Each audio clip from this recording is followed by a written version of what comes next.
بسم اللہ الرحمن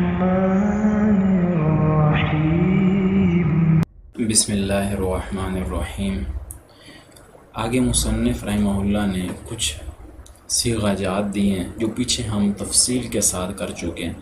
تو یہاں پہ ان صیغہ جات کو ہم ذرا دوبارہ سمجھ لیتے ہیں۔ یوجا بتا رہے ہیں کہ اصل میں یو جایو تھا، مثل یورما یعنی یورما کی طرح ہے اس کی تعلیل،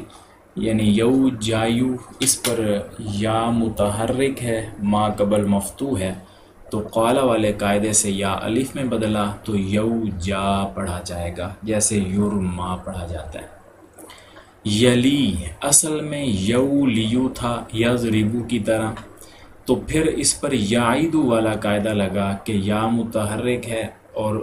یا مفتوح ہے، اور اس کے بعد کسرہ واو کو حذف کر دیں گے۔ یقی کی تعلیل جیسے ہوئی ہے، یعنی یو کیو تھا تو پھر اس میں بھی واو ہٹ گیا، اور یدعو یرمی والے قاعدے سے ان کی یا ساکن ہو گئی۔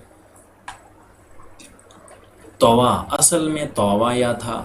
تو قالا والے قاعدے سے یا متحرک ما قبل مفتوح ہے، یا کو الف میں بدل دیا، طوا ہو گیا، جیسے رما کی تعلیل ہے کہ اصل میں رمایا تھا۔ یتوی یرمی کی طرح ہے، یعنی یتویو تھا، یدعو یرمی والے قاعدے سے یا کی حرکت گر گئی۔ یقوا اصل میں یقوایو تھا، تو یہاں پہ بھی قالا والا قاعدہ لگا یا پر، تو یقوا بن گیا، جیسے کہ یرزا کی تعلیل ہے کہ وہ اصل میں یرزایو ہے، پھر اس کے اوپر قالا والا قاعدہ لگا۔ یوجا یولا یتوا یقوا کی تعلیل بھی واضح ہے کہ ان کے اوپر سب پر قالا والا قاعدہ لگتا ہے کہ اصل میں یوجایو یولایو یتوایو یقوایو تھا، قالا والا قاعدہ لگا تو یہ صورتیں سامنے آ گئیں۔ ایجا اصل میں امر جو ہے ایو جا تھا، ایو جا، واو ساکن کو پہلے کسرہ کی وجہ سے یا بدلا، یا میں بدلا، اس واو کو یا میں بدل دیا، آخر سے حرف علت گرا دیا تو ای جا رہ گیا۔ لی یہ تلی سے امر بنایا گیا ہے کہ شروع سے تا کو ہٹا دیا امر کے قاعدے سے، پھر آخر سے حرف علت کو گرا دیا، پیچھے لی رہ گیا۔ اتوی اصل میں اتوی تھا، امر والے قاعدے سے آخر سے یا گر گئی ہے تو اتوی رہ گیا، جیسے اقوا اصل میں اقوا تھا تو یا آخر سے گر گئی۔ اسی طرح لا توجا لا تلی لا تطوی لا تقوا کہ ان سب کے آخر میں حرف علت یا تھا، جو کہ لا نہیں کی وجہ سے گر گیا لم یخشا لم یرمی والے قاعدے سے، کہ جب یہ فعل جازم ہوئے ہیں، جزم کی حالت میں ہوئے ہیں، تو ان کے آخر سے حرف علت گر گیا۔ اغناء اور التقاء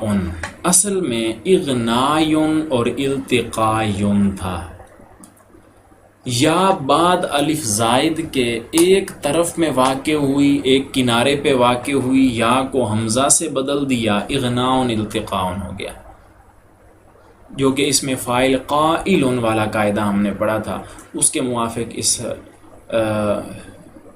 اس یا کو حمزہ میں بدل دیا۔ تسمیتن کہ اصل میں تسمیون تھا، تفعیلن،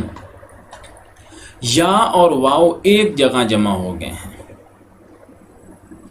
پہلے ساکن ہے تو واو کو یا سے بدل دیا، اور یا کا یا میں ادغام ہوا، تسمیون ہوا، یا اگر ادغام نہ کریں تو تسمیون ہوا۔ پھر یا کو پہلے یا کو یا کسی ایک یا کو کہہ لیں، تخفیف کی وجہ سے حذف کر دیا،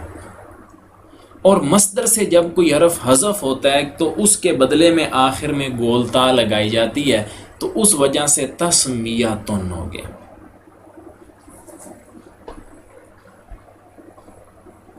تو یہ اس طریقے سے تسمیون سے تسمیتن بنا۔ پھر ہے تلقن،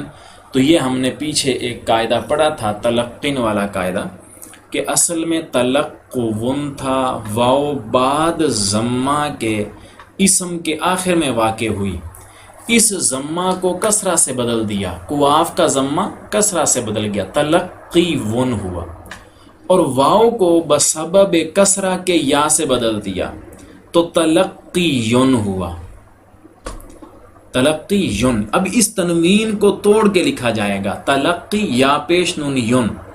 پھر ضمہ کو یا پر ثقیل سمجھ کے گرا دیا